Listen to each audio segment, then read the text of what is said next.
Research research एक ऐसा discipline है जो एक तरफ तो बड़ा ही इंटरेस्टिंग है, दूसरी तरफ ये बहुत ही चैलेंजिंग साबित हो सकता है, ख़ास तौर पर जब हम इसकी मुख्तलिफ टाइप्स की बात करते हैं, जब हम इसकी दो मुख्तलिफ अप्रोचेस की बात करते हैं, क्वांटिटेटिव और क्वालिटेटिव।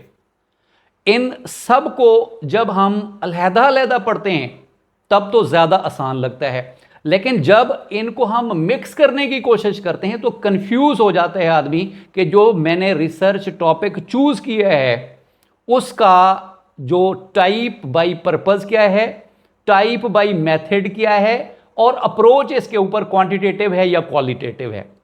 इन सारी गुत्थियों को सुलझाने के लिए आज मैं कोशिश करूंगा, ज़रा चैलेंजिंग किस्म का आज टॉपिक है, अपना ध्यान आपका फोकस मेरी तरफ होना चाहिए। हम चलते हैं टाइप्स ऑफ रिसर्च की तरफ। सबसे पहले रिसर्च बाय पर्पस, जो ये जो टाइप है इसका ताल्लुक आपकी नीयत से है, इसका ताल्लुक आपके मकसद से है, आप करना क्या चाहते हैं इस रिसर्च से, आपके ऑब्जेक्टिव्स क्या हैं। तो रिसर्च बाय पर्पस की मेन 5 टाइप्स जो है आज हम डिस्कस करेंगे। फर्दर इनकी डिस्ट्रीब्यूशन है, लेकिन जब हम इन मेन को समझ लेंगे तो आपके लिए समझना और मेरे लिए फर्दर इनको एक्सप्लेन करना आसान होगा, क्योंकि अगली जो मेरी वीडियोस होंगी वो इन तमाम रिसर्चेस के ऊपर डिटेल्ड वीडियोस होंगी। फर्दर जो इसके सब टॉपिक्स होंगे उसको हम डिटेल से करेंगे, क्योंकि वीडियो बहुत ही लंबी होने वाली थी, इसलिए मैंने इसको आज रिसर्च बाय पर्पस और रिसर्च बाय मेथड तक महदूद रखा। अगली जो हमारी वीडियो होगी वो क्वांटिटेटिव और क्वालिटेटिव रिसर्च अप्रोचेस से मुताल्लिक होगी, साथ साथ वो भी मैं आपको यहां समझाने की कोशिश करूंगा। आपको क्वालिटेटिव और क्वांटिटेटिव की एक डिटेल्ड वीडियो अलहदा से मिलेगी। हम चलते हैं टाइप्स बाय पर्पस की तरफ। पहला है बेसिक रिसर्च। इसको हम प्योर रिसर्च भी कहते हैं, इसको हम लेबोरेटरी रिसर्च भी कहते हैं, इसको हम फंडामेंटल रिसर्च भी कहते हैं। इसके अंदर देखें, यहां पर आपने ढूंढना है पर्पस, मकसद क्या है। इस तरफ ये सारी रिसर्चेस की टाइप्स में जो बेसिक रिसर्च है वहां पर हमारा पर्पस सिर्फ ये है कि हम कोई थ्योरी डेवलप करें, पुरानी थ्योरी को बेहतर करें, सिर्फ यहां तक हमारा मकसद होता है। हमारी एक नीयत होती है कोई काम करने की, तो यहां पर हमारी जब नीयत होगी कि हम एक थ्योरी बनाना चाह रहे हैं या कोई पुरानी थ्योरी को, कोई पुराने लॉ को बेहतर करना चाह रहे हैं, तो हमारा जो मकसद होगा वो बेसिक रिसर्च करना होगा। इसको pure research, basic research, fundamental research कहते हैं। इसकी एग्जांपल मैंने दी है, develop new method for retarded children. जो रिटार्डेड चिल्ड्रन हैं उनके लिए एक नया मेथड हम एक डेवलप कर रहे हैं, कोई नई थ्योरी हम पेश कर रहे हैं, तो ये फंडामेंटल या बेसिक रिसर्च होगी। हमारी इस थ्योरी को या हमारे इस मेथड को कहीं पर बाद में फील्ड में कोई अप्लाई करता है तब वो अप्लाइड हो जाएगी। अभी तक हमारा मकसद क्या था? प्योरली फंडामेंटल और बेसिक रिसर्च करना। यहां तक बात समझ लगी? आगे चलते हैं। उसके बाद है अप्लाइड। जैसा कि मैंने बताया कि आपने जो थ्योरी बनाई उसको अब आप फील्ड में अप्लाई करना चाहते हैं, तब वो अप्लाइड रिसर्च हो जाएगी।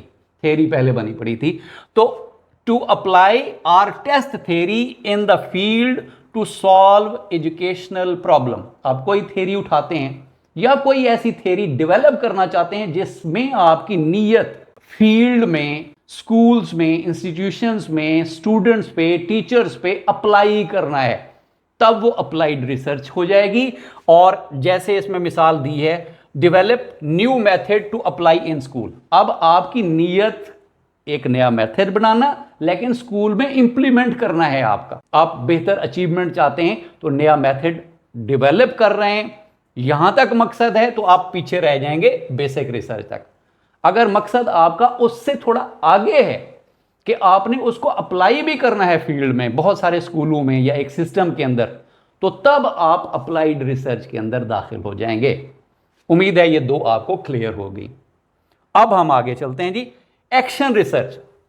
अब मैं अगर कहूं कि एक्शन रिसर्च जो है ये अप्लाइड की बेटी है, इसको भी अप्लाई करते हैं, लेकिन कौन करेगा? आप और मैं। ये एक्शन रिसर्च होती है, कोई प्रॉब्लम आ रहा है, मैं आपको पढ़ा रहा हूं और आपको कोई इंटरेस्ट नहीं आ रहा, तो जब ये कुछ इंडिविजुअल्स किसी एक क्लास या एक स्कूल की हद तक है तो हम इसको कहेंगे एक्शन रिसर्च। एक प्रॉब्लम आ रहा था ना, रिटेंशन नहीं हो रही थी मेरे वीडियो की, आप लोगों को इंगेज रखने के लिए जो मैंने छोटा सा एक डिफरेंस पैदा करने की कोशिश की, इस चीज को मैं एक्शन रिसर्च कहूंगा। अच्छा, इसका जो अप्लाइड और एक्शन के अंदर डिफरेंस क्या है? अप्लाइड रिसर्च एक बड़े पैमाने पे होती है और उसको जो किया जाता है बाकायदा रिसर्चर्स होते हैं, लेकिन जो एक्शन रिसर्च है इसके लिए एक टीचर है, एक आदमी है, एक हेडमास्टर है, वो उसको मोस्टली इसमें टीचर्स इन्वॉल्व होते हैं। उनको कोई प्रॉब्लम आ रहा होता है, उस प्रॉब्लम का सॉल्यूशन ढूंढने के लिए एक छोटे पैमाने पे जब कोई एक्शन होता है, कोई मामले को बेहतर करने की कोशिश करते हैं, उसको हम एक्शन रिसर्च कहते हैं। समझ लग गई होपफुली। उसके बाद है जनाब हमारी इवैल्यूएशन रिसर्च। जो हमारा करिकुलम हो गया, कोई सिस्टम हो गया, हम शेड्यूल्स बनाते हैं उसको, या फर्ज कर लें कि करिकुलम को हम कंपेयर करते हैं, दो करिकुलम हमारे पास भिजवाए गए और कहा गया कि इनमें से आप इवैल्यूएट करके दें, आप एनालिसिस करें और चेक करें कि PTB Punjab text book board या फेडरल बोर्ड, इन दोनों का जो सिलेबस है या कोर्स है उनमें सबसे बेहतर कौन सा है। इधर सिर्फ हम डिसीजन मेकिंग करते हैं, इवैल्यूएशन का ताल्लुक वर्थ वैल्यू मालूम करना था ना, तो इधर हम डिसीजन मेकिंग कर लेते हैं कि जी जो पंजाब टेक्स्ट बुक बोर्ड का सिलेबस है वो हम अपने स्कूलों के अंदर लगा सकते हैं, हमारे जो टीचर्स हैं, यानी इसकी हम रिसर्च कंडक्ट करेंगे और आखिर में जजमेंट दे देंगे, डिसीजन ले लेंगे कि ये वाला अच्छा है क्योंकि हमारे टीचर इसके साथ फ्लुएंट हैं, आसानी से इसको पढ़ा सकेंगे। तो ये सिर्फ डिसीजन मेकिंग के लिए आपके प्रोसेस, आपका करिकुलम, यहाँ पर मैंने इसकी मिसाल भी लिखी कि evaluate PTB and federal curriculum, इन दो करिकुलम या कोई दो मुख्तलिफ मेथड्स हैं, उनको आपने वो इवैल्यूएट करना है। मकसद है उनमें से चूज कौन सा करना है। इवैल्यूएशन का काम सिर्फ ये होता है।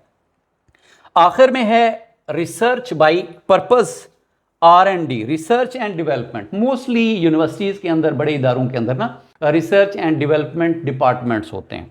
उन डिपार्टमेंट्स के अंदर मुख्तलिफ जो ट्रेनिंग के चीज़ें हैं या मुख्तलिफ जो डाटा है वो वहाँ पर कलेक्ट किया जाता है और मुसलसल वहाँ पर बैठ के रिसर्चर काम करते रहते हैं ताकि कोई ट्रेनिंग, कोई सिस्टम, कोई करिकुलम, ये चीज़ें वो डिज़ाइन करते रहते हैं। इस अमल को जो मुसलसल जारी रहता है इसको रिसर्च एंड डेवलपमेंट हम कहते हैं।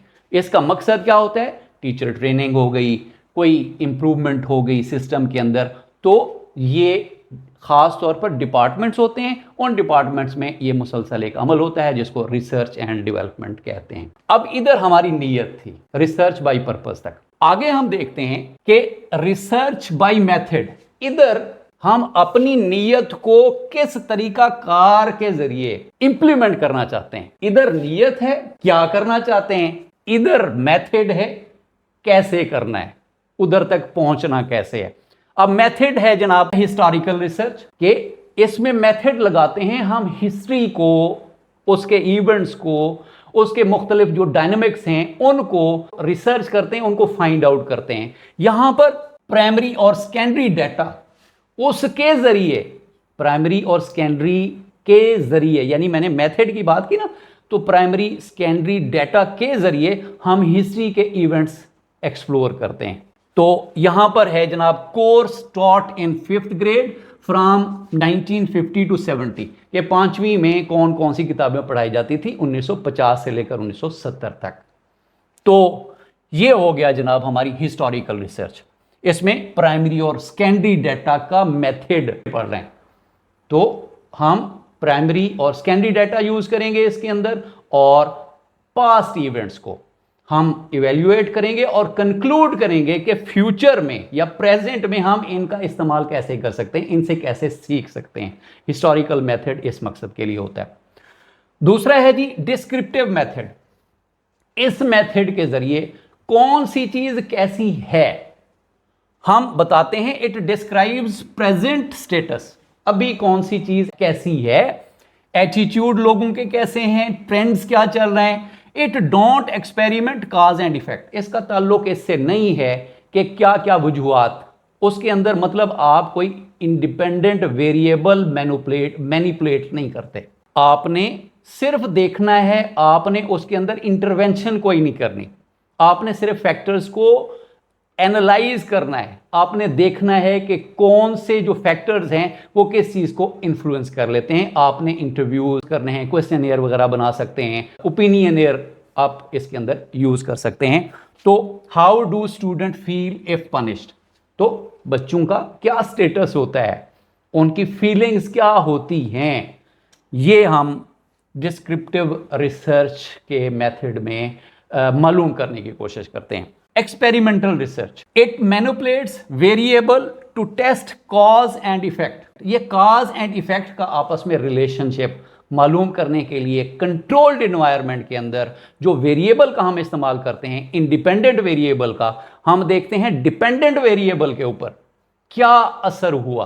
वो असर मालूम करने के लिए जो हम रिसर्च मेथड यूज करते हैं उसको हम कहते हैं एक्सपेरिमेंटल रिसर्च।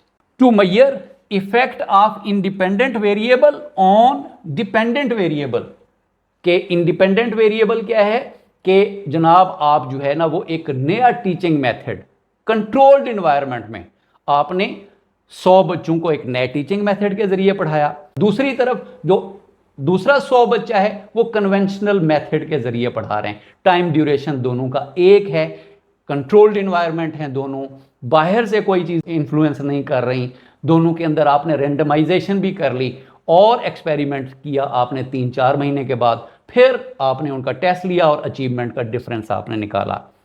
क्या है कि आपने इंडिपेंडेंट वेरिएबल यानी न्यू टीचिंग मेथड, आपने उनके इंटरेस्ट पे भी असर देख सकते हैं। तो एक वेरिएबल जो है वो कई चीज़ों को मुतासिर कर रहा होता है, तो इस रिलेशन को, इस कनेक्शन को रिसर्चर ने मैनिपुलेट करना होता है और जानना होता है कि इंडिपेंडेंट वेरिएबल डिपेंडेंट वेरिएबल्स के ऊपर क्या असर दिखा रहा है।